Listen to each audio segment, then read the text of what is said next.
Dear students, my name is Dr. Santosh Kumar. As you know, in the third semester uh, of for the students of LNT College and students of BRA Bihar University Muzaffarpur, in the third semester you have to study uh, Hayavadana. Hayavadana by Girish Karnad. So today we will discuss that play. Mm, Sorry.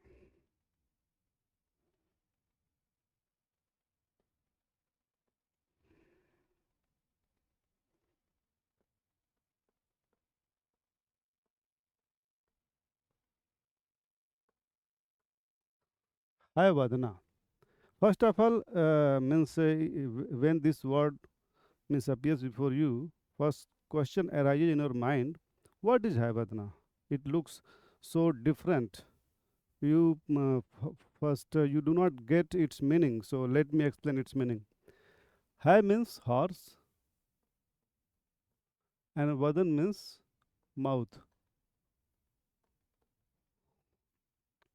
So Hayavadana means mouth of a horse. And what is Hayavadana? This is a play by Girish Karnad. And when was it written? It was written in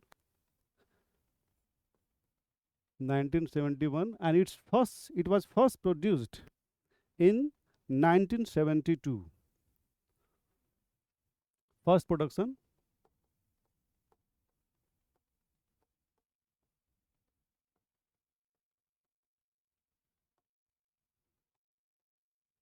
1972. And who is its writer? Its writer is Girish Karnad.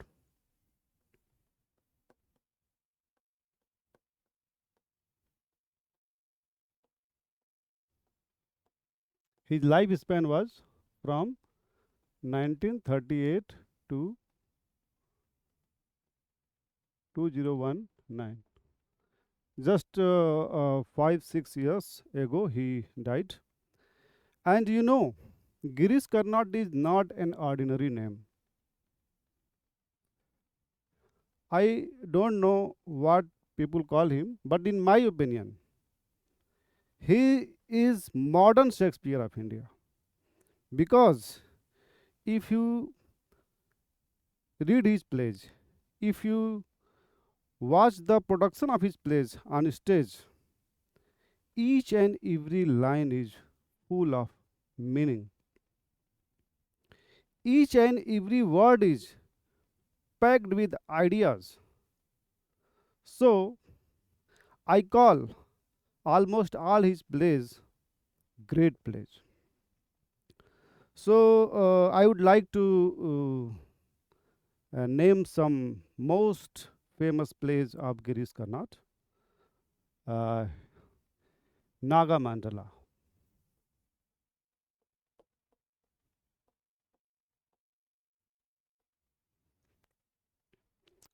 Dreams of Tipu Sultan,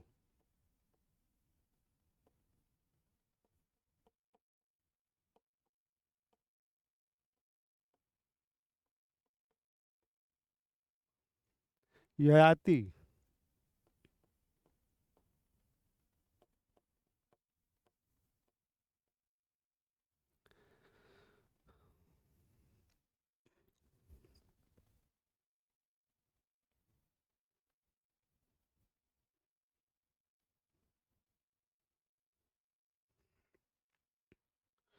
and many others. One very famous play of Girish Karnad is The Fire and Rain.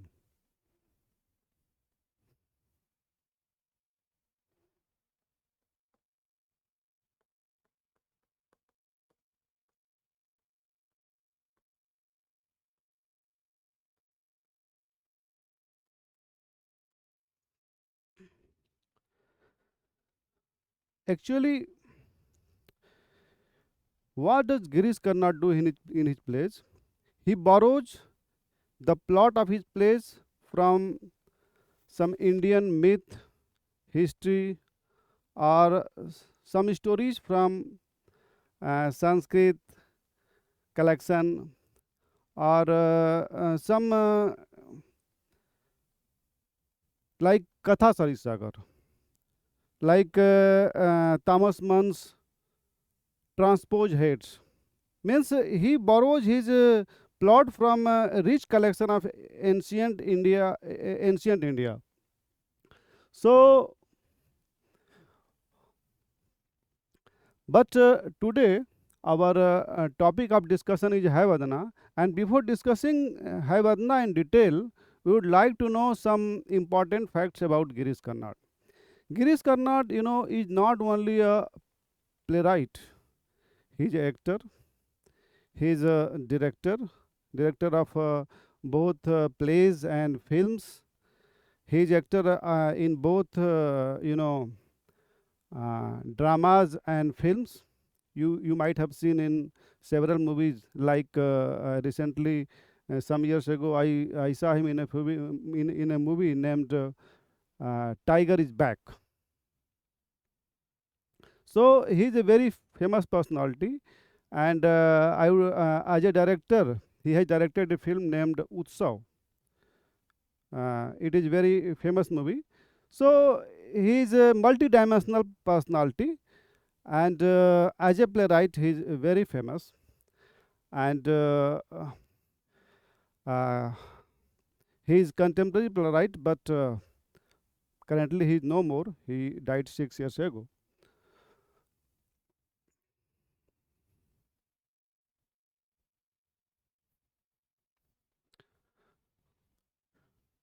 So our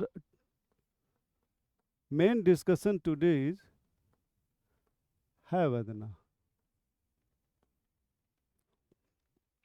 As I told you, it was written in 1971, and it was produced in 1972. And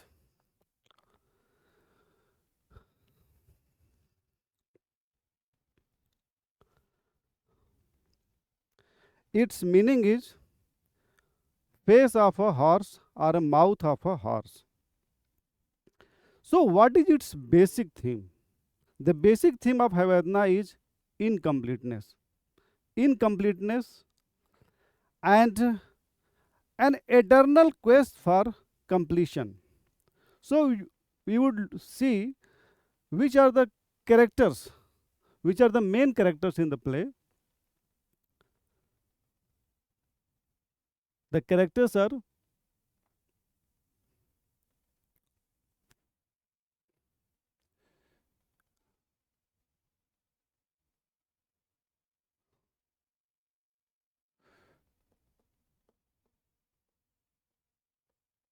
Devadatta, Kapila,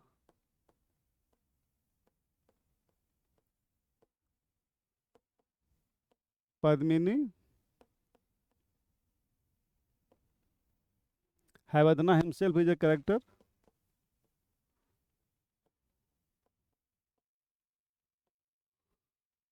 Bhagavata, and a 5-year-old boy, and some other characters like characters are there like puppets. So these are the characters.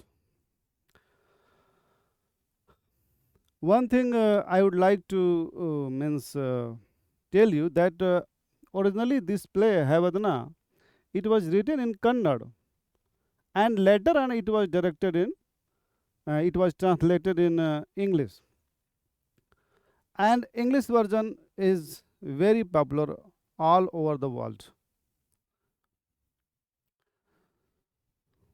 And the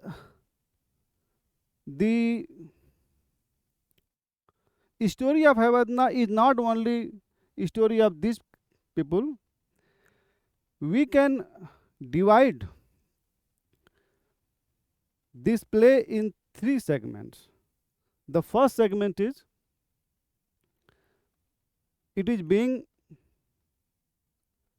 narrated by Bhagavata. Bhagavata is narrating this story. His audience is there, musicians are there on the stage. And the second segment of the story is that this story is of Hayavadana. Means Hayavadana, it is a very small subplot. We can call it a small subplot.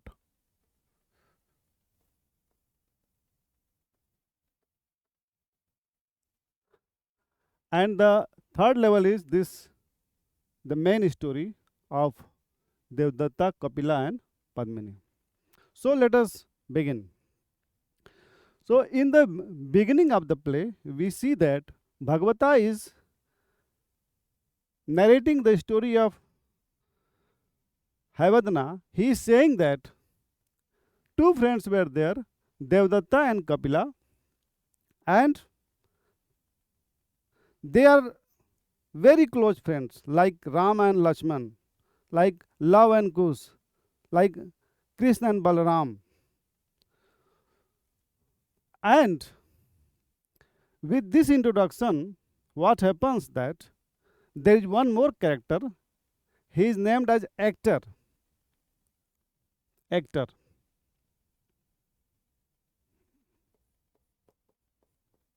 There is one more character, actor. He comes running there, and he is very much, very disturbed. He is very afraid. Bhagavata asks him, "Why are you so afraid?" He says, "I have seen a very strange thing. I have seen a very horrible thing." He asks, "Why? What have you seen?" He says, "When I was coming from my home for the performance, I wanted to relieve myself. So, in order to relieve myself, I sat down by the roadside, and some voice said, 'No, you don't create nuisance. You cannot do that on the public road. This is a public place. You can't do that dirty thing on that public place.' I looked around and nobody was there around me. There was no one. And when I again sat down to relieve myself, again the same voice said, 'Hey, don't create nuisance on the public place.' You know, when I again turned back, I saw that behind a fence there was a face of horse and it was talking." Bhagavata said, "No, you might have seen some dream. It is not true." But actor is very afraid. At the same time, Bhagavata again, sorry, the actor again becomes very afraid because the horse he was afraid of, that horse has come into the theater itself, where the performance is going on, where the actors are, where the musicians are. That thing comes there. And that thing is not thing, that is a creature. I won't call that an animal, or that I won't call that a man or animal. That is a creature. Creature means why? Because the creature who appears there, his half body is that of animal. Animal means horse. Half body is of horse and half body of a man. His trunk is of man and his head is of a horse, and it is talking. Initially, Bhagavata thinks that this is some man and he is wearing a mask of a horse. So, with the help of two other actors, he goes and tries to pull off his man's head. That creature Hayavadana, he doesn't resist it. He just he let them do whatever they are doing. But after some efforts, Bhagavata realizes that no, this is not a mask, this is a real head. So he asks him his story. What is problem with you? Why are you half man and half horse? Havadna says, he narrates his very tragic story, how he became a horse, how his mother was a princess of a great kingdom, and how she married a horse and he became half man and half horse. So Bhagavata says that you go to some holy place like Banaras and you get you do some penance there and you will achieve your perfection, you will become a complete man. At this, Hayavadana replies that not only Benares, he has seen Rameshwaram and many others, several pilgrimages of India. He has visited almost all the holy places of India, but despite that, his problem is not solved. He is still a half man and half horse. At this, Bhagavata advises him to go to the temple of Kali, local Kali temple, because goddess Kali will complete your all the desires and she will give you the perfection that you want.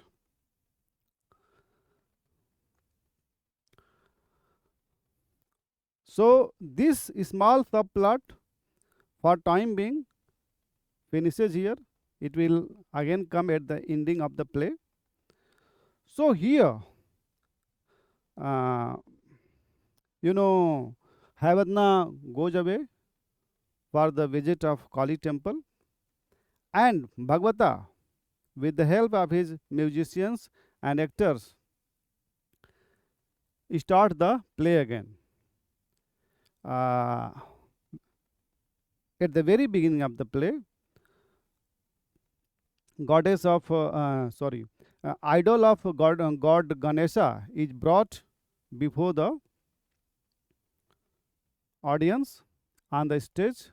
Ganesha is worshipped because in India this is a tradition of worshipping Ganesha before the beginning of any good work. Ganesha is worshipped. So this introduction of Ganesha worship at the beginning of the play is something different from, you know, different from some Western traditions of dramatic art and dramaturgy. Ganesha is worshipped, and Bhagavata starts. Bhagavata, who is narrator, he starts narrating the story. He says that Devadatta is son of a very scholarly Brahmin of Dharmpura. And the king of Dharmpura is Dharmshil, and his friend Kapila. They are very close friends. And Devdatta falls in love with a very beautiful lady, and that lady is Padmini. Devdatta falls in love with Padmini. And he expresses his emotions before Kapila. He says that I have fallen in love with Padmini, a very beautiful girl, and I want to marry her. Kapila assures him that, okay, sure, I will help you in this. And Kapila goes in search of Padmini's house. Means whatever information he has gathered from Devdatta, with the help of that information, he goes to the street of Pavana with him. Pavanaviti is the street in which Padmini lives. He goes there and he searches the home of Padmini and he knocks at the door. Padmini appears on the door and he tells her that he has come to look for Padmini and her guardian. Padmini says, "What is your business? What do you want?" He says that, "I want to talk to your guardian because I am friend of Devadatta and what I am to Devadatta, that is not important. What he is going to be yours, how he is going to be related to you, that is important." So at this implication, Padmini realizes that he has come to talk about her marriage, so she goes inside and she sends her mother for the further conversation. So you see, Kapila is able to arrange their marriage, and Devdatta and Padmini are married, happily married. And after 6 months, Padmini is pregnant, and they are planning to go on a picnic. And Padmini wants that Kapila should also accompany with them on the picnic, and Kapila comes, and all the three they go there. I want to point out one thing, that before his marriage to Padmini, Devdatta had promised to Lord Rudra and Lord Kali that if he is able to marry Padmini, he will sacrifice his head to Lord Kali and arms to Lord Rudra. Okay, but after the marriage with Padmini, he perhaps he forgot his promise. But during this journey, during this picnic, during this excursion, he will remember this promise of himself. So, three persons, Devdatta, Kapila, and Padmini. Three persons are going to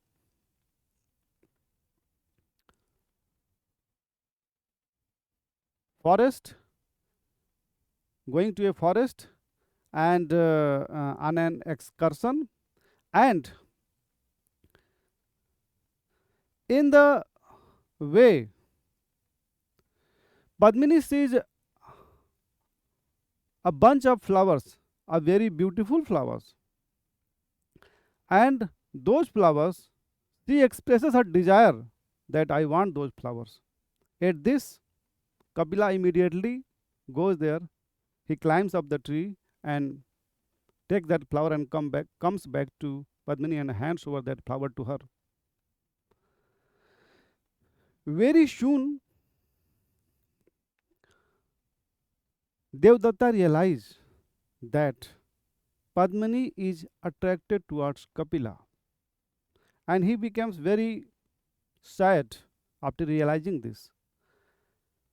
And he says, in his own mind, he says to himself, "This is the time I should leave this place and go away, and